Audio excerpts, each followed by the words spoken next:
akan setia padanya. Kami cinta gereja kami, di sanalah iman kami tumbuh dan ditempa dalam penyertaan kuasa Roh Kudus. Kami bertumbuh di dalam firman-Nya.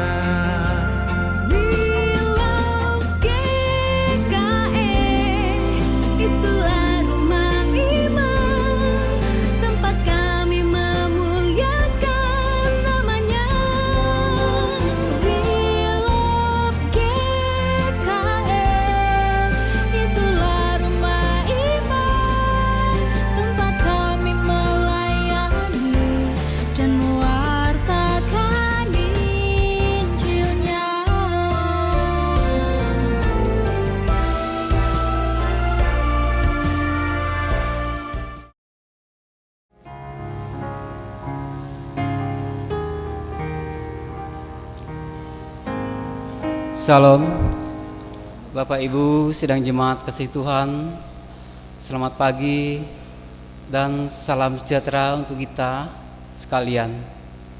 Bersama-sama pada pagi hari ini kita akan mendengarkan berita jemaat Minggu tanggal 28 April tahun 2024. Ucapan selamat datang. Majelis Jemaat GKI Balikpapan mengucapkan selamat datang dan beribadah tatap muka dan live streaming kepada Bapak Ibu, saudara-saudari, warga jemaat, simpatisan dan tamu. Kiranya Tuhan Yesus Kristus memberkati kita semua. Majelis Jemaat GKI Balikpapan mengucapkan selamat ulang tahun kelahiran dan ulang tahun pernikahan bagi anggota keluarga warga jemaat yang berulang tahun pada minggu ini. Kiranya berkat kesehatan, kekuatan dan damai sejahtera selalu menyertai kehidupan Bapak Ibu saudara sekalian.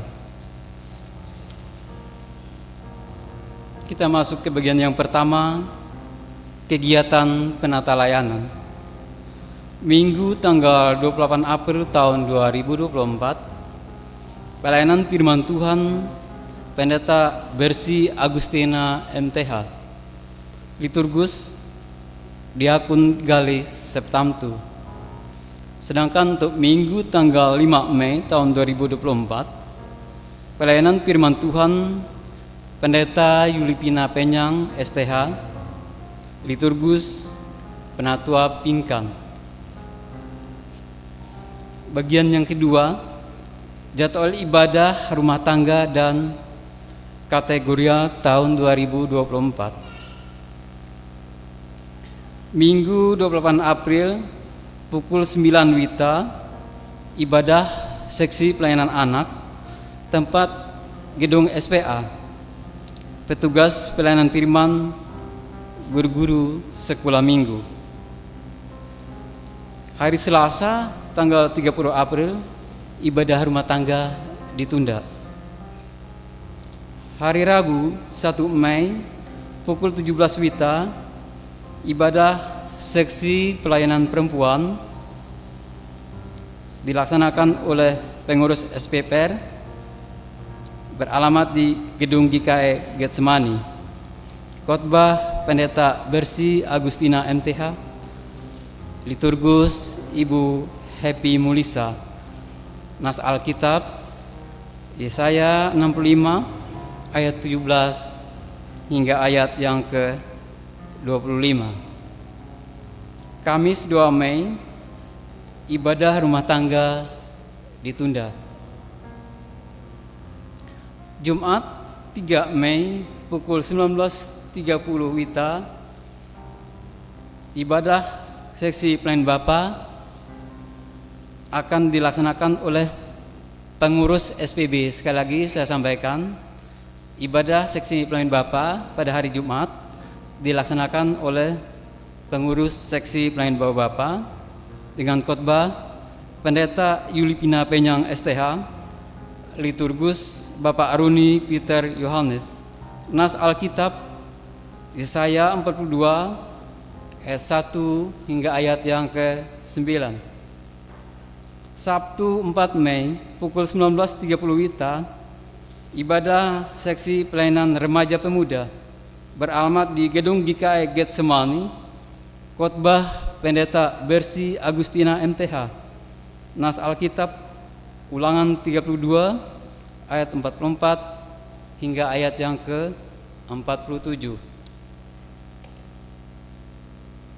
Kemudian yang berikut, iuran Yakum Kris tahun 2024 sudah dapat dibayar mulai bulan Februari sampai dengan akhir tahun 2024. Dipersilakan bagi keluarga jemaat yang hendak membayarnya dapat menghubungi bidang sosial dan diakonia Bapak Panatua Kemanang Jaya, Ibu Diakun Hekayati.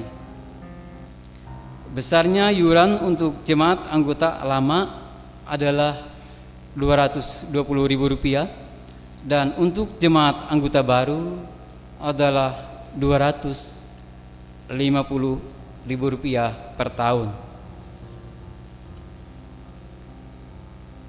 Kemudian jemaat yang hadir ibadah minggu lalu tanggal 21 April, laki-laki 90 orang, perempuan 82 orang.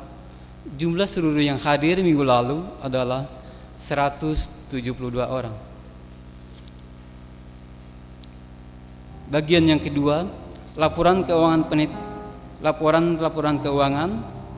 keuangan penitia Natal, laporan penitia pembangunan GKI Galilea.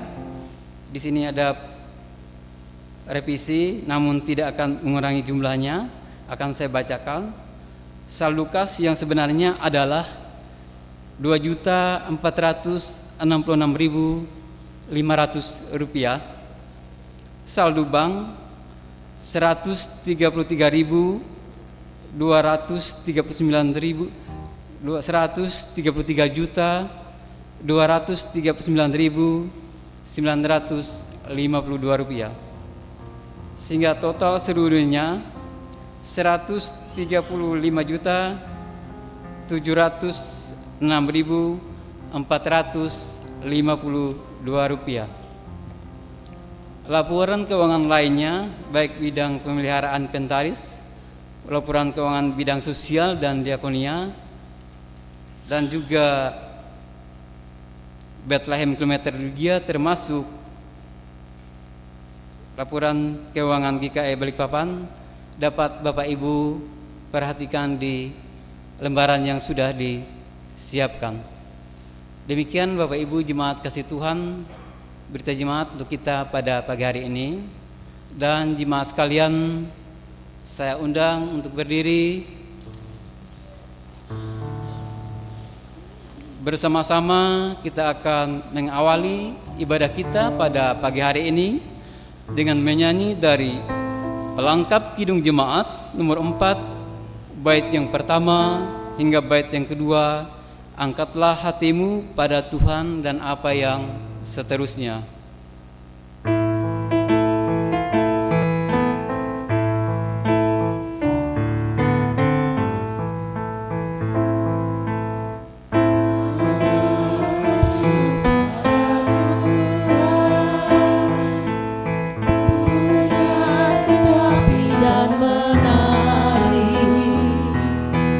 Jangan lupa bawa persembahan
Pertolongan kita adalah dalam nama Tuhan yang menjadikan langit dan bumi. Kasih karunia dan damai sejahtera dari Allah Bapa kita dan dari Tuhan Yesus Kristus menyertai kamu. Amin. Litani pengakuan. Kasihanilah aku ya Allah menurut kasih setiamu, hapuskanlah pelanggaranku menurut rahmat-Mu yang besar, bersihkanlah aku seluruhnya dari kesalahanku dan tahirkanlah aku dari dosaku. Biarlah aku mendengar kegirangan dan sukacita, biarlah tulang yang kau remukkan bersorak-sorak kembali. Menyanyi.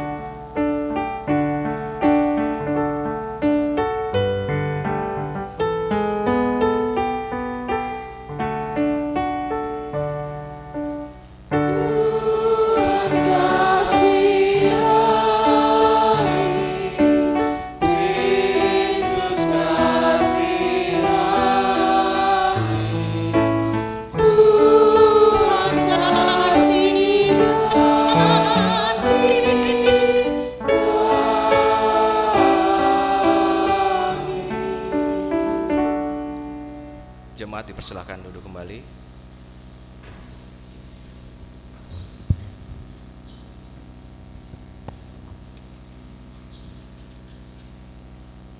Pembacaan Alkitab kita terambil dari 1 Yohanes 4 ayat 7 sampai dengan 21. Saya ajak Bapak Ibu untuk bersama-sama membacanya secara berbalas-balasan. 1 Yohanes 4 ayat 7 sampai dengan 21 di bawah perikop Allah adalah kasih.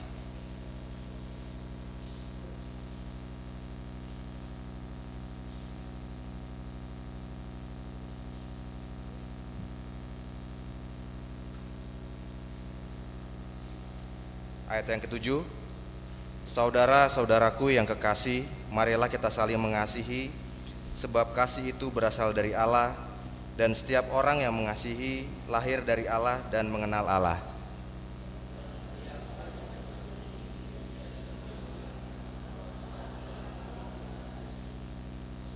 Dalam hal inilah kasih Allah dinyatakan di tengah-tengah kita, yaitu bahwa Allah telah mengutus anaknya yang tunggal ke dalam dunia, supaya kita hidup olehnya.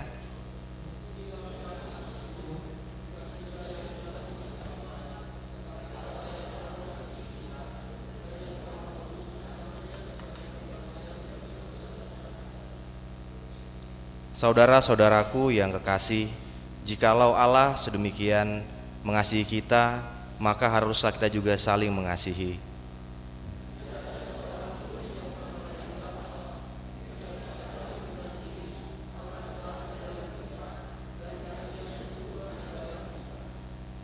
Demikianlah kita ketahui bahwa kita tetap berada di dalam Allah dan Dia di dalam kita. Ia telah mengaruniakan kita mendapat bagian dalam rohnya.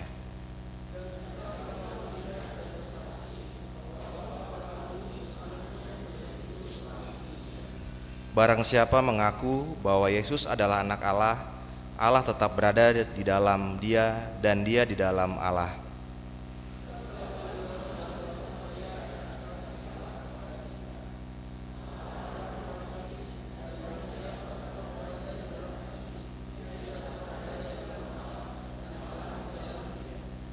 Dalam hal inilah kasih Allah sempurna di dalam kita, yaitu kalau kita mempunyai keberanian percaya pada hari penghakiman, karena sama seperti Dia, kita juga ada di dalam dunia ini.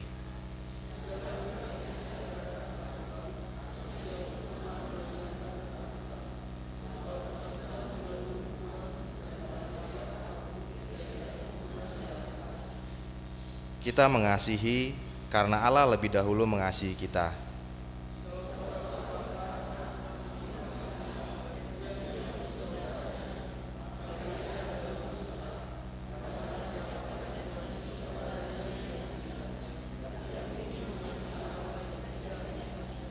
Bersama-sama ayat 21, dan perintah kita ini terima dari Dia, barang siapa mengasihi Allah, ia harus juga mengasihi saudara.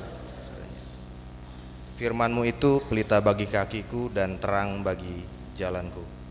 Kembali kita angkat pujian dari lagu rohani Mengenal-Mu.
buka mataku dan lihat wajahmu, ku terkagum bila ku lihat hidupku dan karya tanganmu, ku tersanjung karena semua yang baik dalam hidupku itulah karyamu. Kau beri kesempatan yang baru dan ku ingin mengenalmu Tuhan lebih dalam dari semua yang ku kenal. Tiada kasih yang melebihimu, ku ada untuk menjadi penyembahmu.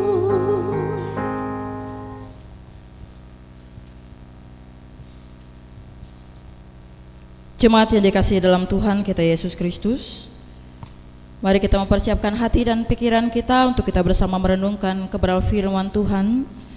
Firman Tuhan bagi kita pada pagi hari ini kita buka dalam kitab Mazmur pasal 22 ayat 26 sampai ayat yang ke-32. Sebelum kita membaca dan merenungkannya, mari kita mohon pimpinan Roh Kudus, kita bersatu hati, kita berdoa.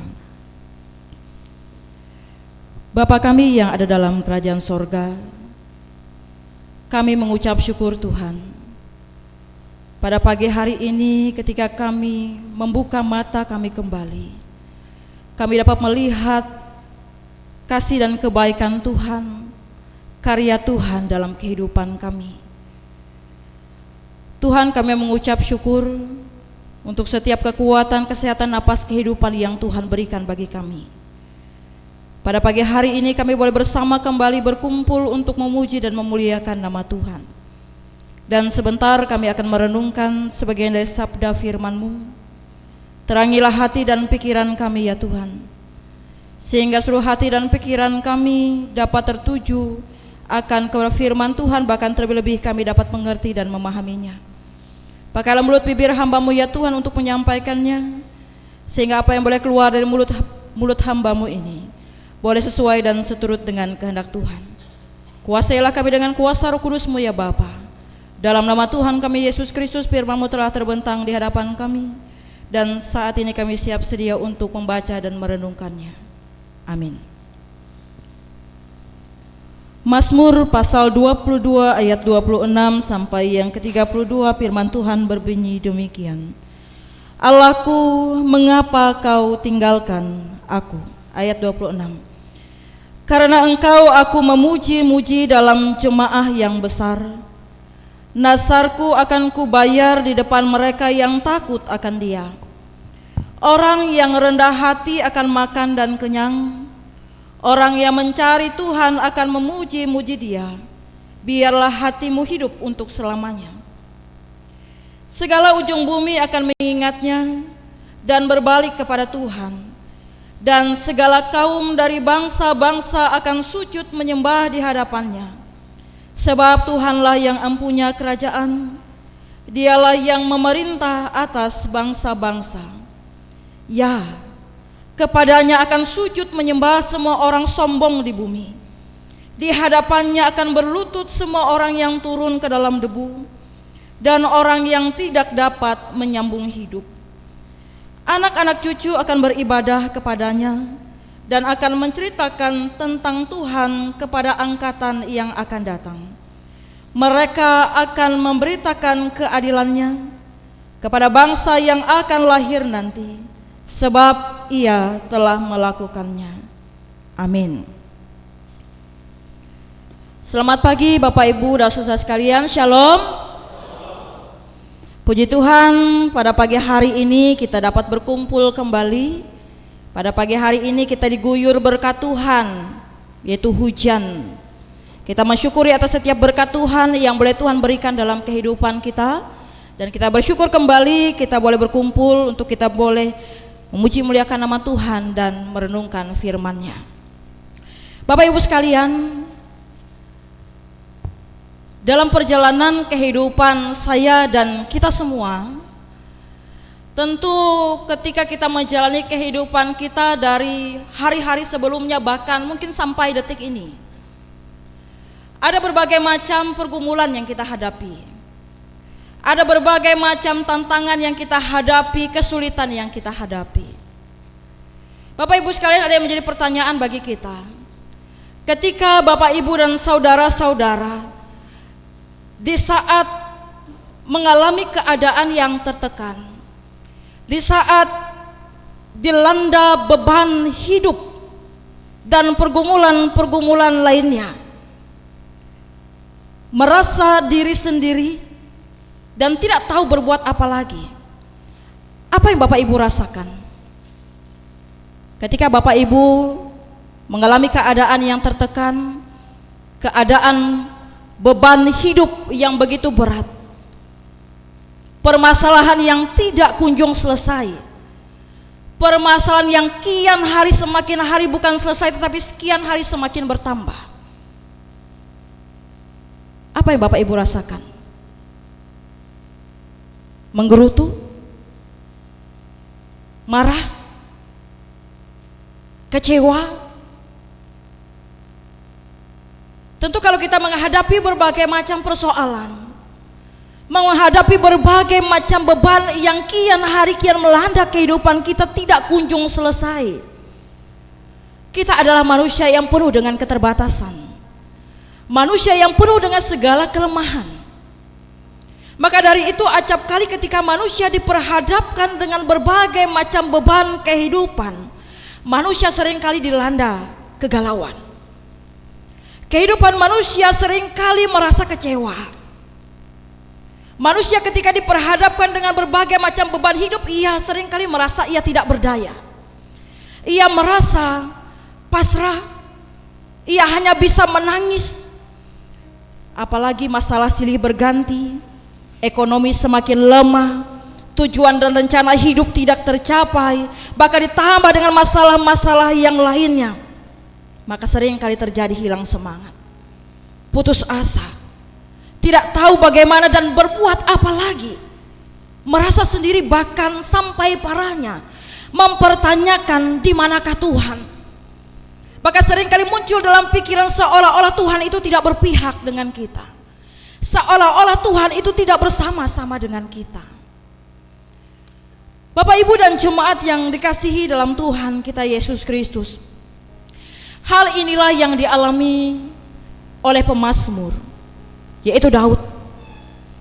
Daud ia juga pernah mengalami hal yang sama yang dialami oleh manusia pada umumnya. Daud mengalami beban permasalahan ketika ia harus dikejar oleh Saul dan tentara-tentara dari Saul. Dalam kecemasan, dalam kekhawatiran, dalam ketakutan yang dialami oleh Daud pada saat itu, karena ia berusaha untuk melarikan diri dari kejaran-kejaran Saul dan tentara-tentara Saul. Ia berusaha untuk menyelamatkan nyawanya, dan Daud juga berusaha supaya ia tidak sampai membunuh Saul. Bapak Ibu yang dikasihi dalam Tuhan kita Yesus Kristus, tidak mudah bagi Saul ketika ia harus melarikan diri dari Saul dan tentara-tentaranya.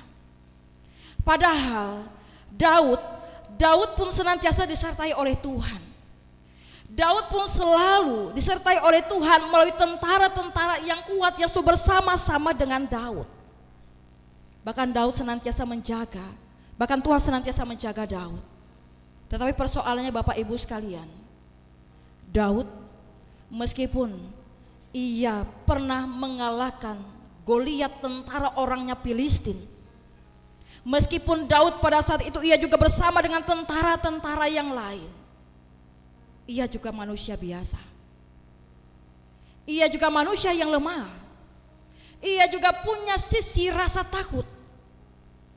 Maka dari itu seperti yang dalam firman Tuhan pada ayat 1 sampai ayat yang ke-25, di situ menceritakan curahan hati yang disampaikan oleh pemazmur atau Daud kepada Tuhan. Curahan hati yang disampaikan oleh Daud di sini menceritakan bagaimana pergumulannya yang hebat ketika ia harus dikejar oleh musuh-musuhnya. Bapak Ibu sekalian, rasa ketakutan yang dia alami oleh Daud, ia mengungkapkan musuh-musuhnya dengan istilah yang digambarkan pada ayatnya yang kedua, pada ayatnya yang ke-13, ayat yang ke-14 dan ayat yang ke-17 berbunyi demikian. Banyak lembu jantan mengerumuni aku, banteng-banteng dari Basan mengepung aku. Mereka mengangakkan mulutnya terhadap aku, seperti singa yang menerkam dan mengaum. Ayat 17.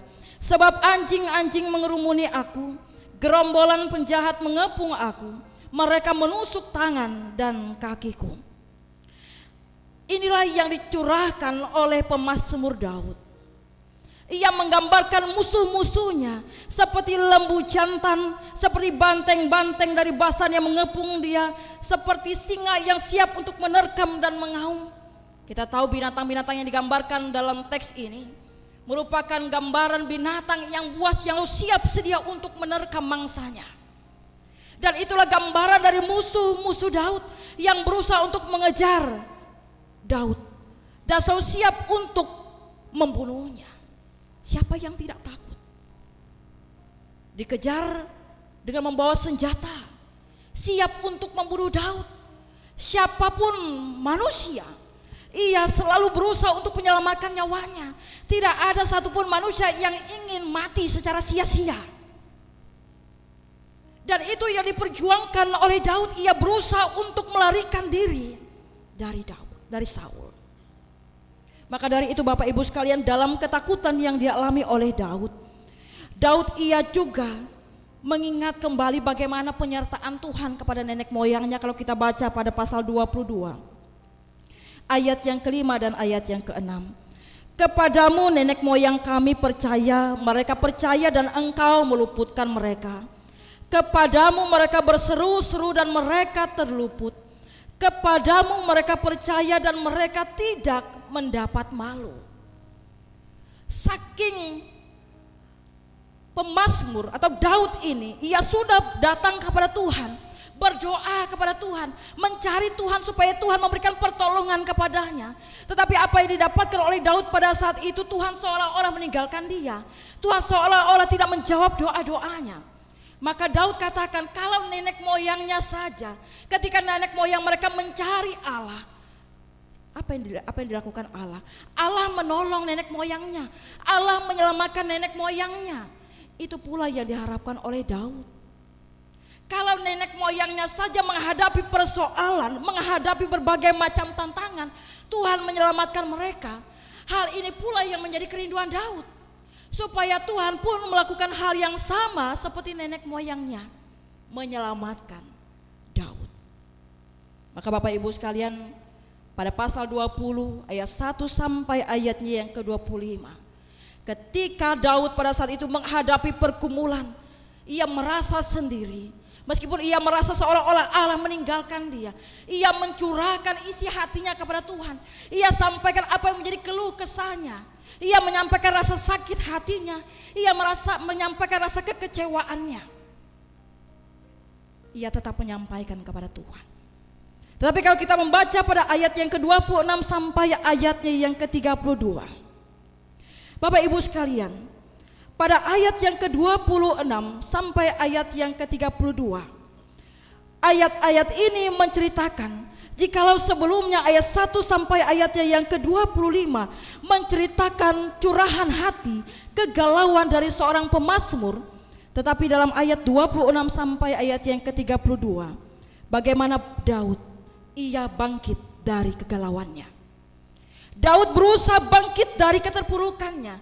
Daud berusaha bangkit dari setiap persoalan yang ia hadapi. Daud kembali menyemangati setiap pikirannya untuk tetap terus percaya kepada Tuhan, bahwa Tuhan pasti menolongnya. Ayat 26 sampai ayat yang ke-27. Ayat ini berisi kesadaran Daud bahwa apa yang penting dalam hidup adalah terjalinnya hubungan dengan Tuhan, yaitu memuji Allah dalam persekutuan dengan jemaah dan membayar nasar di depan orang yang takut akan Tuhan. Jadi ayat 26 sampai ayat yang ke-27, Daud memiliki kesadaran bahwa kunci untuk mengatasi pergumulan hidup ialah ia dengan sepenuh hati harus mencari Tuhan, senantiasa datang kepada Tuhan, tidak putus-putusnya mencari pertolongan kepada Tuhan. Maka ketika pada saat itu Daud sedang galau, sedang berputus asa, sedang merasa sendiri, ayat 26 sampai seterusnya berbicara tentang Daud, ia kembali menyemangati pikirannya untuk tetap semangat, untuk tetap terus percaya kepada Tuhan. Dan pada ayat yang ke-28, pada ayat yang ke-28 di sini Daud mengajak umat Tuhan untuk mencari dan memuji Tuhan. Karena hanya Tuhanlah dikatakan yang empunya kerajaan, yang memerintah bangsa-bangsa. Di sini Daud memiliki iman yang luar biasa bahwa Allah adalah Allah yang berkuasa atas bangsa-bangsa. Ia akan mampu memulihkan kehidupan manusia baik secara individu bahkan secara universal.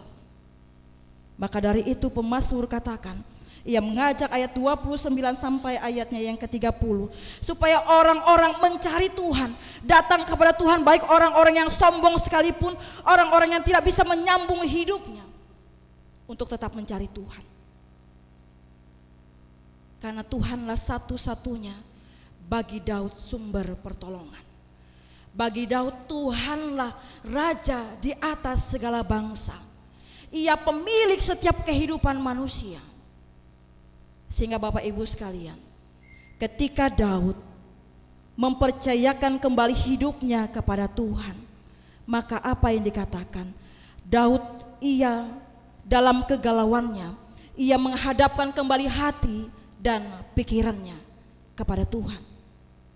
Sehingga setiap persoalan yang dihadapi, apa yang ia takutkan, semuanya dapat terselesaikan dengan baik.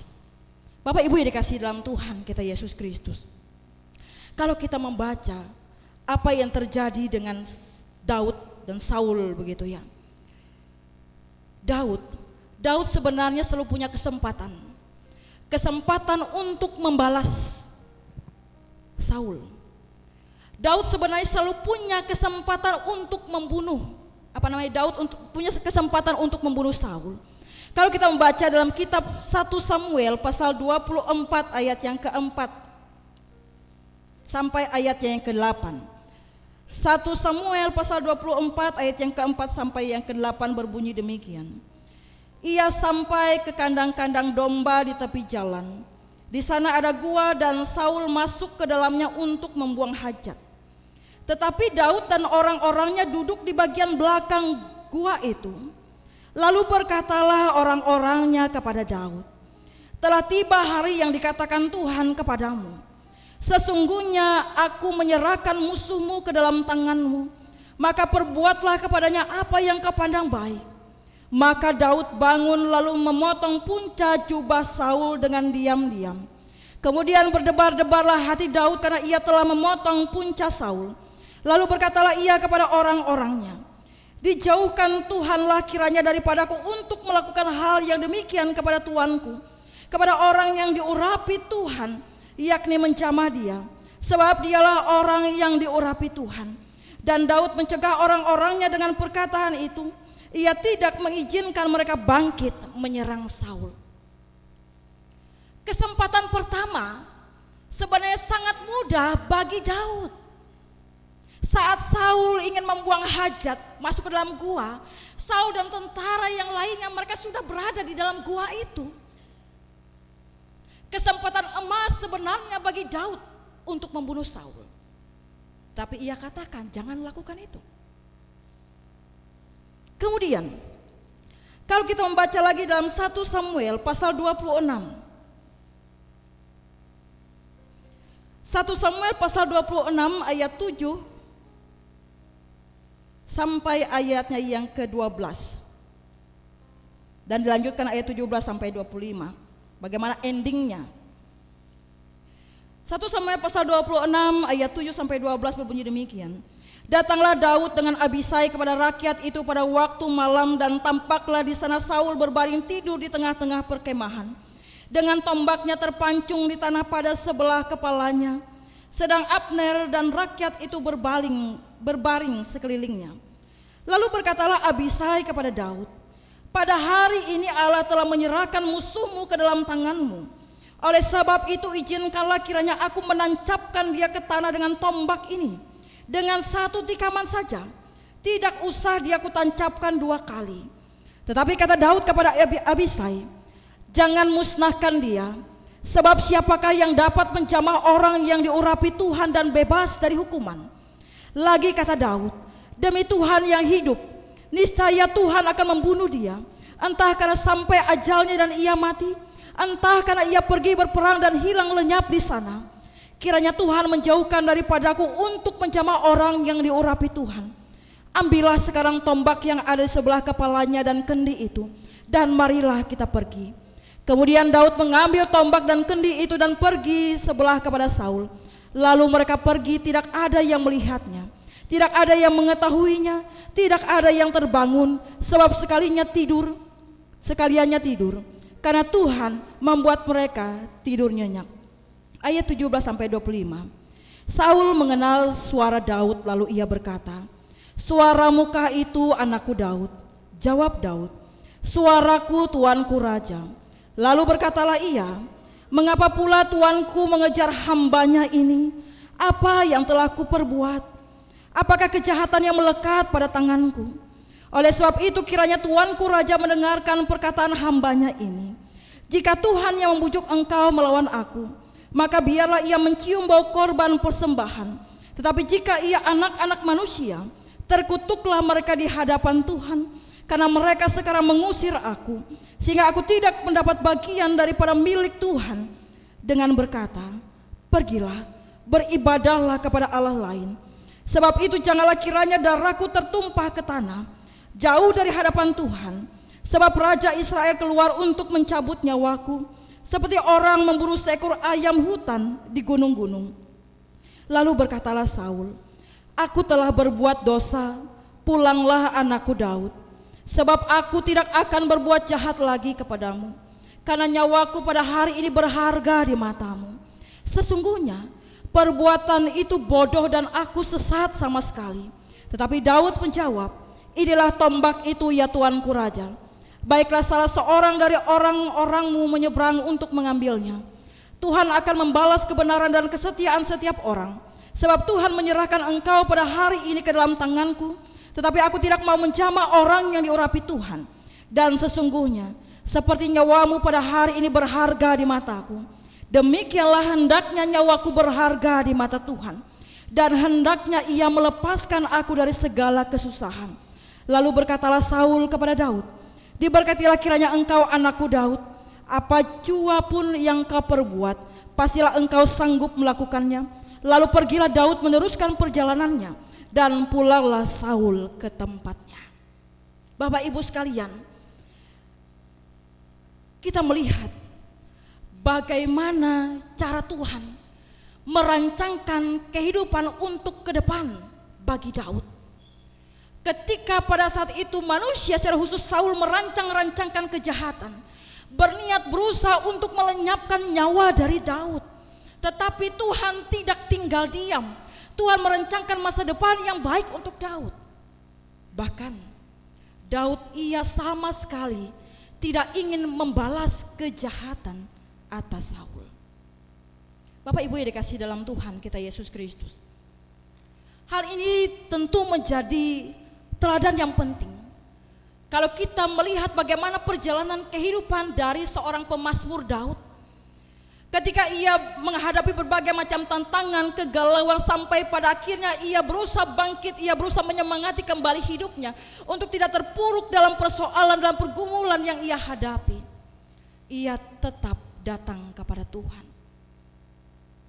Bahkan dalam sejarahnya, Daud, ia sama sekali tidak ingin membiarkan atau membalas kejahatan orang lain.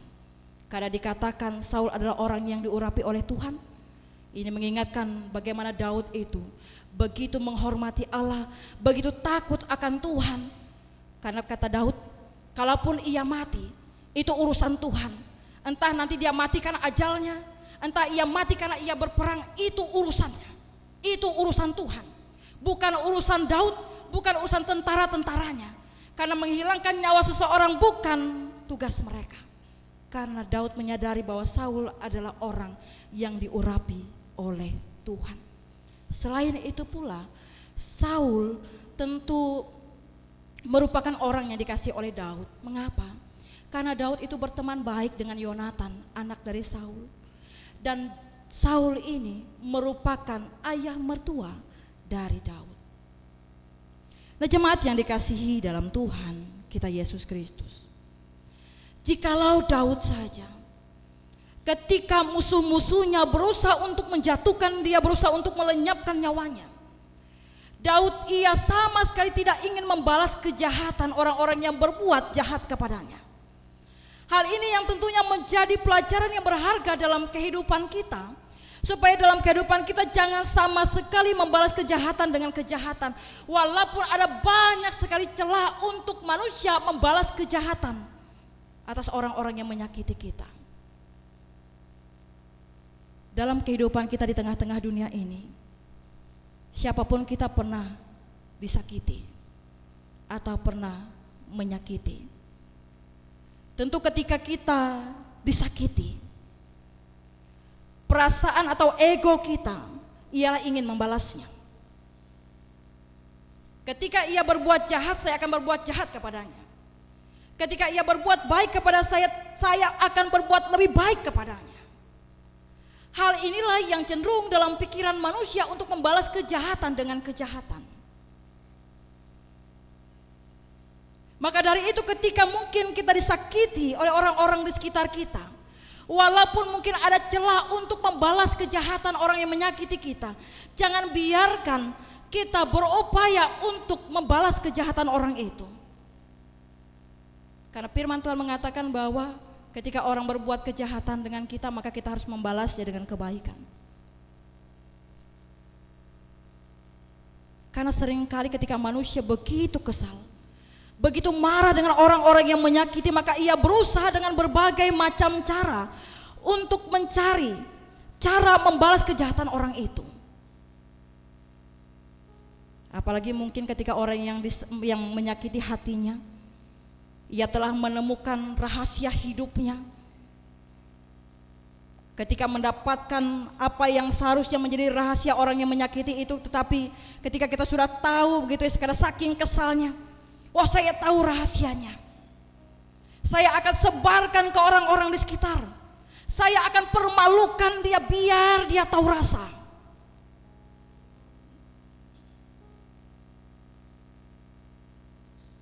Firman Tuhan mengajarkan kita dari Daud, meskipun kita disakiti, mari kita tetap berupaya untuk tetap menyatakan kebaikan.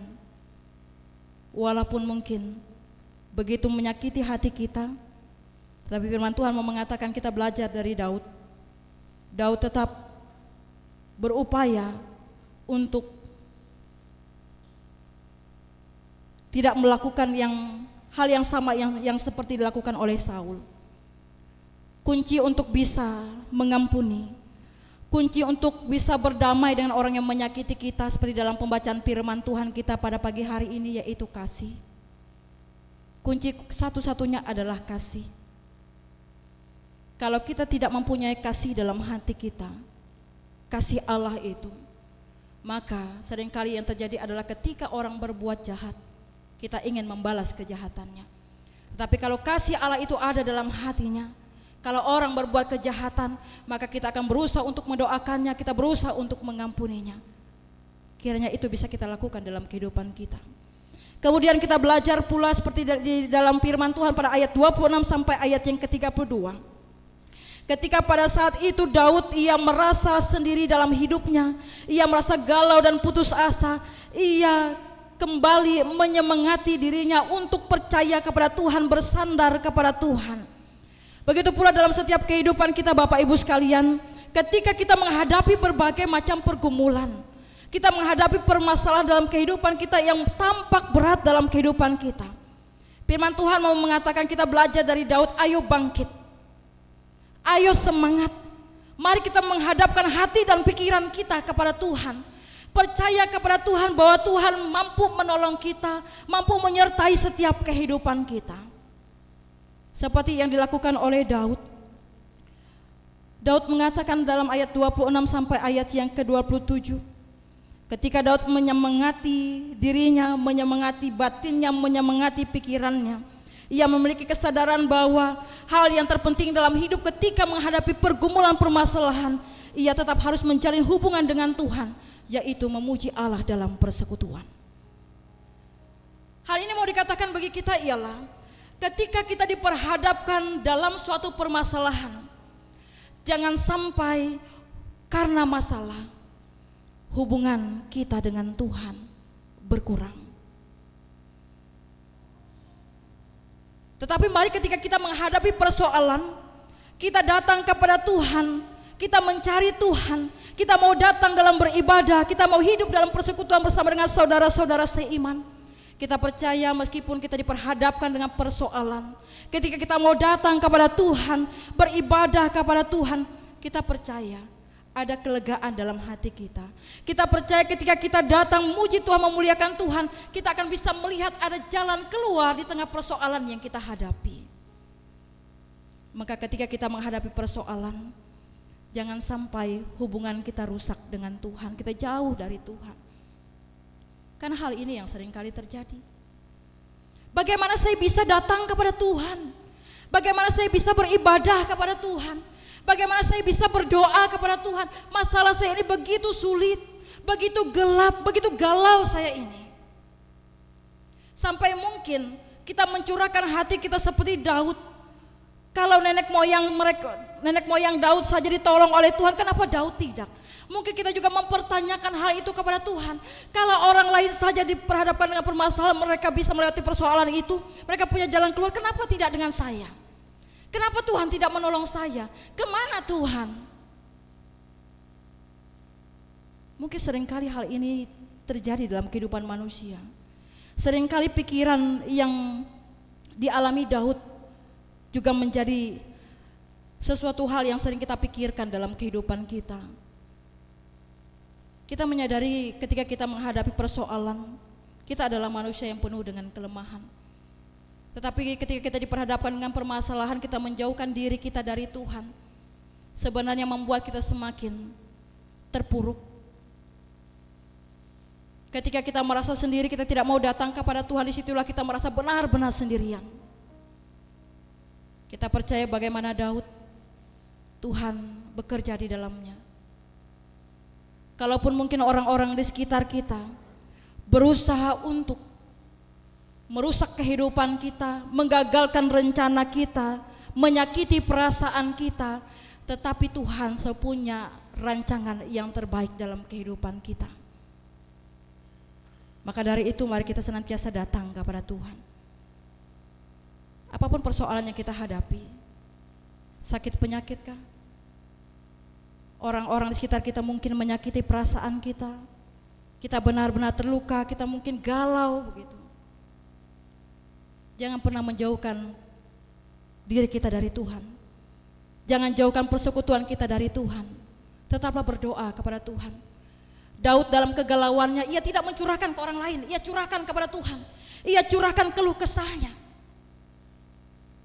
Maka dari itu kalau kita sedang berkeluh kesah, tidak apa-apa kita sampaikan kepada Tuhan. Kita menyadari kita adalah manusia yang terbatas, tapi di sisi lain kita harus tetap percaya kepada Tuhan, bersandar kepada Tuhan, bahwa Tuhan itu adalah Allah yang mampu menolong kita, menyertai kehidupan kita. Allah yang setia menggandeng tangan kita, yang selalu memeluk kita ketika kita menangis, ketika kita sendiri, ketika kita merasa tidak kuat. Orang-orang di sekitar kita mungkin tidak bisa menolong kita. Harta kekayaan kita pun mungkin tidak bisa menolong kita untuk memberikan jalan keluar dalam persoalan kehidupan kita. Tapi ketika kita mencari Tuhan, hidup di dalam Tuhan seperti Daud, kita akan memperoleh kekuatan yang baru, semangat yang baru. Maka Bapak Ibu sekalian, Mari dalam setiap kehidupan kita, kemanapun kita melangkah, apapun yang terjadi, mari kita senantiasa datang kepada Tuhan, mencari Tuhan, hidup di dalam Tuhan, dan jangan pernah meninggalkan persekutuan kita di dalam Tuhan. Sebab hanya Tuhanlah Allah yang setia, sahabat yang terbaik, yang tidak pernah meninggalkan kita. Allah selalu punya cara untuk menolong kita. Kiranya firman Tuhan ini memberkati kita dan biar Roh Kudus Tuhan menolong dan memampukan kita untuk melakukannya. Amin. Mari kita masuk dalam saat teduh sejenak.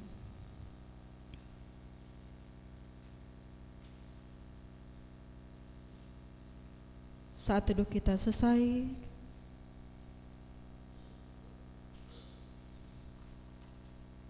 Mari kita menaikkan doa syafaat kita dan nanti kita akhiri dalam doa Bapa kami. Kita berdoa.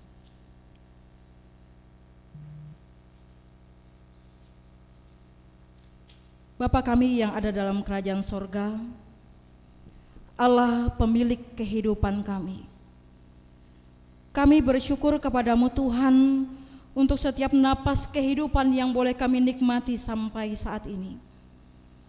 Kami punya Tuhan yang selalu menyertai kami, yang tidak pernah membiarkan anak-anaknya terus larut dalam keterpurukan. Memang tidak bisa kami pungkiri Tuhan, bahwa terkadang kami ingin menyerah. Terkadang kami merasa seperti ditinggalkan seorang diri. Kami merasa kesepian, larut dalam tangis. Kami lupa bahwa kami punya Tuhan. Tuhan yang selalu menjaga kami. Tuhan yang senantiasa memampukan kami melewati badai yang menerpa kehidupan kami. Pada kesempatan ini ya Tuhan, kami mohon, kuatkanlah kami dalam menghadapi pergumulan yang mungkin kami alami saat ini. Dan jangan biarkan kami fokus pada masalah yang sedang kami hadapi. Berikanlah kami senantiasa hikmat dan kebijaksanaan serta kedewasaan dalam iman kepada kami. Dan mampukan kami Tuhan untuk menemukan solusi atas masalah yang mungkin saat ini mengganggu kehidupan kami. Bapa di sorga, kami mengucap syukur Tuhan untuk setiap firman yang boleh kami dengar. Mari ya Tuhan, Engkau memberikan pertumbuhan bagi setiap firman yang boleh kami dengar, sehingga firman-Mu ini ya Tuhan boleh senantiasa menjadi kekuatan, semangat di dalam kami menjalani kehidupan kami hari lepas hari.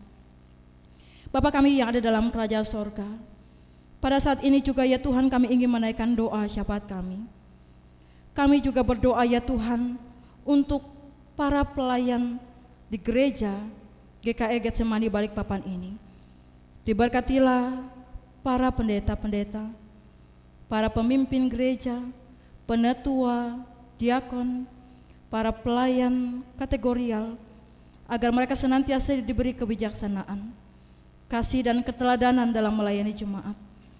Berikanlah kekuatan bagi mereka untuk membimbing dan memberkati umat-umat Tuhan. Begitu juga bimbinglah jemaat Tuhan untuk tetap setia dalam mendukung pelayanan gereja dan menjadi alat bagi kebaikan dan pertumbuhan dalam melayani sesama. Begitu juga ya Tuhan kami berdoa bagi bangsa kami Indonesia. Kiranya Engkau menjauhkan bangsa kami ini dari segala malapetaka serta pertikaian antar suku dan bangsa ya Tuhan. Satukanlah hati kami semua Tuhan untuk bisa memberi dampak yang baik bagi negeri ini. Tak lupa juga kami berdoa bagi para pemimpin-pemimpin bangsa ini, baik mereka yang memimpin dari tingkat pusat sampai daerah-daerah. Kiranya Tuhan senantiasa memberikan mereka hikmat, sifat yang bijaksana, kejujuran, sifat yang adil dan juga sikap yang takut akan Tuhan, sehingga mereka bisa menjalankan tugas mereka sesuai dengan kehendak Tuhan. Begitu juga ya Tuhan, kami berdoa untuk pembangunan dan panitia pembangunan gereja di kilometer 23 dan Galilea Batakan. Tuhan, Engkau memberkati seluruh panitia, agar mereka senantiasa diberikan kekuatan kesehatan, dapat bekerja sama dengan baik dan penuh tanggung jawab. Dan apa yang hendak dipersiapkan oleh panitia untuk pembangunan gereja, kami juga memohon Tuhan memberikan kemudahan dan kelancaran. Kami juga berdoa untuk panitia pertemuan raya remaja pemuda 2. Tuhan juga menolong mereka, memampukan mereka ya Tuhan di dalam mempersiapkan acara ini. Bahkan dalam dana, kami memohon ya Tuhan, Tuhan menolong dan memberkati seluruh panitia. Kami juga berdoa bagi jemaat Tuhan yang telah cukup umur untuk yang saat ini rindu untuk mendapatkan pasangan hidup. Kami juga memohon ya Tuhan, Tuhan mendengar apa yang menjadi harapan mereka. Biar Tuhan mempertemukan mereka dengan pasangan hidup yang takut akan Tuhan dan menghormati pasangannya.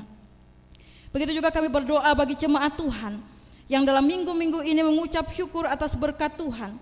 Mereka yang dalam minggu ini bersyukur atas ulang tahun kelahiran mereka, yaitu adik Alca Setiani, Ibu Nelly Sohot Buya, Bapak Penetua Supriyatman Migang, Saudari Jacqueline Piola Garanta, Ibu Rindang Purwanti, Ibu Happy Molisa, Bapak Gagarin Budi Satria, Bapak Diakon Meldi Samalo, Bapak Satrio Wijayanto, dan Saudari Lantik Wahyu Tiani.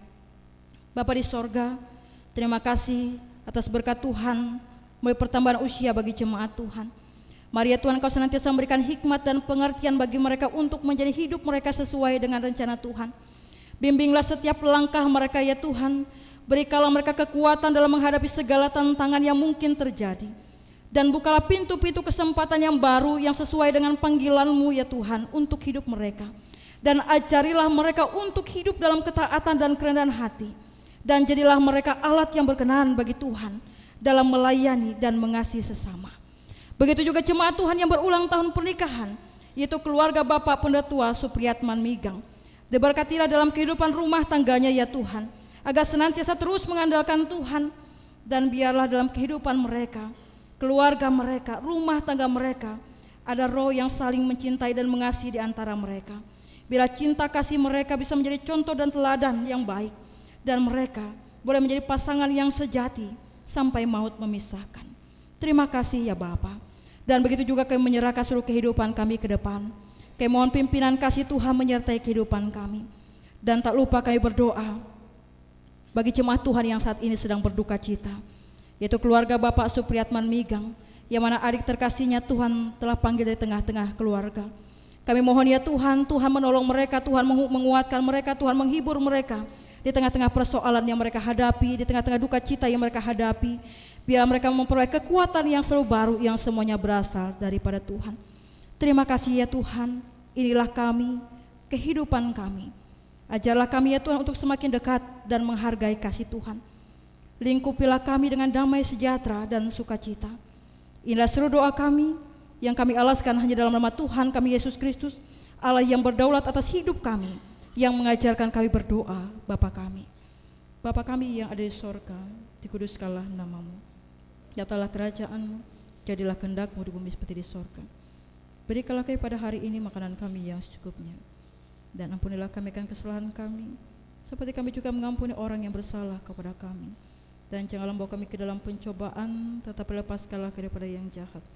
Karena Engkau yang punya kerajaan, kuasa dan kemuliaan sampai selama-lamanya. Amin.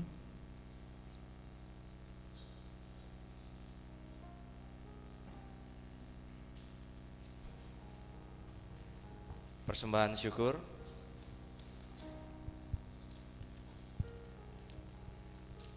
Nas perbimbing persembahan syukur kita terambil dari Mazmur 96 ayat ke-7 dan sampai dengan ke-8. Kepada Tuhan, hai suku-suku bangsa, kepada Tuhan sajalah kemuliaan dan kekuatan. Berilah kepada Tuhan kemuliaan namanya, bawalah persembahan dan masuklah ke pelatarannya.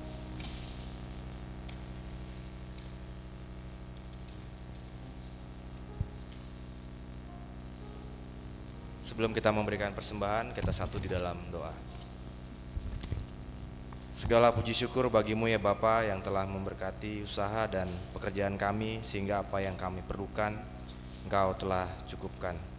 Pada saat ini sebagai ucapan syukur kami mau memberikan persembahan kami kepadamu untuk menopang pelayanan gerejamu dan kepada sesama kami, sehingga gerejamu terus dapat bersaksi tentang keselamatan dan kebaikan Tuhan melalui kasih dalam perbuatan. Berkatilah kami yang akan memberikan persembahan ini agar selalu hidup dalam berkat-Mu. Amin.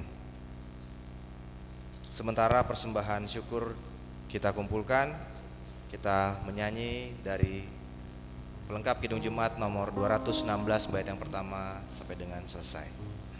Berlimpah sukacita di hatiku.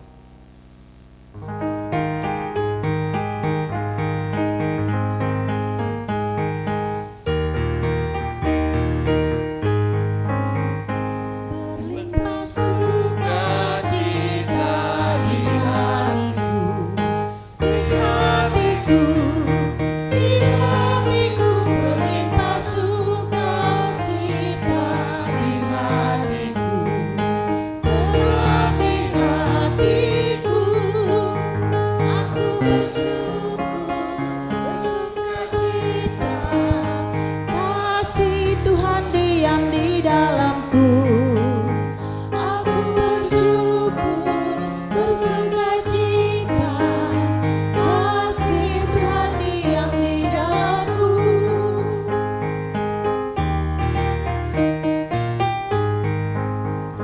Damai sejahtera melampaui akal di hatiku, di hatiku, di hatiku. Damai sejahtera melampaui akal di hatiku, tetap di hatiku.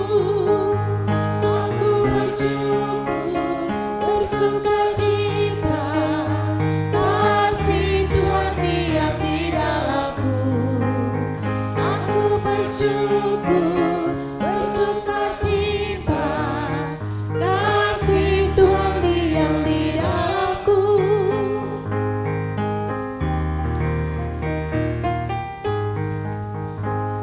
Berlimpah kasih Yesus di hatiku, di hatiku, di hatiku. Berlimpah kasih Yesus di hatiku, tetap di hatiku.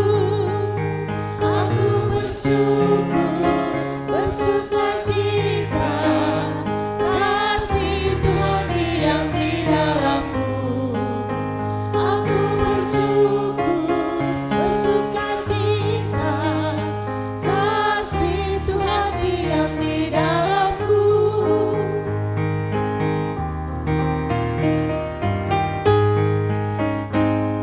Kini tiada lagi penghukuman di hatiku, di hatiku, di hatiku. Kini tiada lagi penghukuman di hatiku, tetap di hatiku. Aku bersyukur, bersukacita. Kasih Tuhan diam di dalamku. Aku bersyukur, bersukacita. Kasih Tuhan diam di dalamku.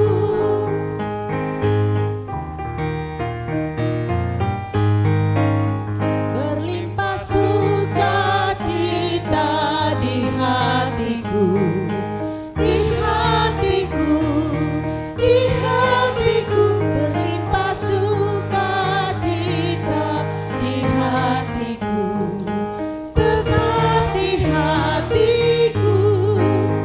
Aku bersyukur, bersukacita. Kasih Tuhan diam di dalamku. Aku bersyukur, bersukacita. Kasih Tuhan diam di dalamku.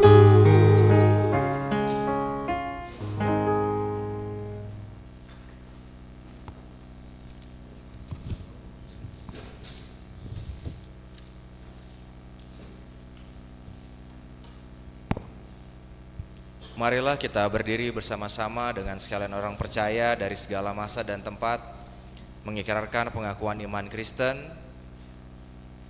Aku percaya kepada Allah, Bapa yang Maha Kuasa, Khalik langit dan yang bumi, dan kepada Yesus Kristus, anaknya yang tunggal Tuhan kita, yang dikandung daripada Roh Kudus, lahir dari anak darah Maria, yang menderita di bawah pemerintahan Pontius Pilatus, disalibkan, mati dan dikuburkan, turun dalam kerajaan maut. Pada hari yang ketiga, bangkit pula dari antara orang mati, naik ke surga, duduk di sebelah kanan Allah, Bapa yang Maha Kuasa, dan akan datang dari sana untuk menghakimi orang yang hidup dan yang mati. Aku percaya kepada Roh Kudus, gereja yang kudus dan am, persekutuan orang kudus, pengampunan dosa, kebangkitan daging, dan hidup yang kekal.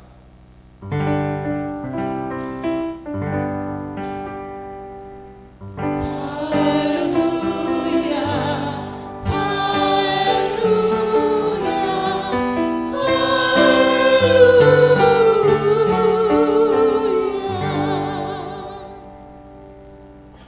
Marilah kita bekerja sebagaimana Yesus telah bekerja dan mengasihi. Ya Tuhan, pakailah hidup kami. Jemaat Tuhan, pulalah dengan sukacita dan terimalah berkat Tuhan. Tuhan memberkati engkau dan melindungi engkau. Tuhan menyinari engkau dengan wajah-Nya dan memberi engkau kasih karunia. Tuhan menghadapkan wajah-Nya kepadamu dan memberi engkau damai sejahtera. Amin.